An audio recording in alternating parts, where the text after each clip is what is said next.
Hə, çəkirsənmi? Sintaktik əlaqələr əslində. Mən sizin yaşlı olanda bunu heç yaxşı bilmirdim. Bilmirəm niyə. Mənim üçün qəliz, başa düşülməyən, keçilməz bir yol idi. Hə? Yox, sizə, çünki mənim üçün belə izah olmuyor. Mənim müəllimim çox savadlı Azərbaycan dillərini, o gözəl danışır. Sadəcə belə kitablar yox idi deyək. Bəlkə də o izah edib, mən sizi bilmiyorum, qulaq asmamışım. Deməli, sintaktik əlaqələr iki yerə bölünür.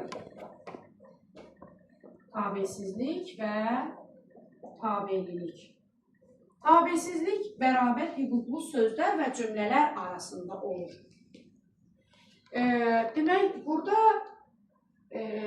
nədir o? Məsələn, mən, Aydan, Gülnar, Nigar məktəbə bir yerdə getdik. Bax, bunlar Aydan, Gülnar, Nigar və mən, biz bərabər hüquqluyuq. Üzvlərik burada. Bax, bu sözlərin arasında olur. Və yaxud da mən Şəkidə, Şabranda, nə bilim, həmişə Şəki Şamaxı demişəm, indi Şabran, Xaçmazda olmuşam. Şəkidə, Şamaxıda, Şabranda, Xaçmazda. Bax, bunlar bərabər olur. Mən yazıram. Arada bir yazıram.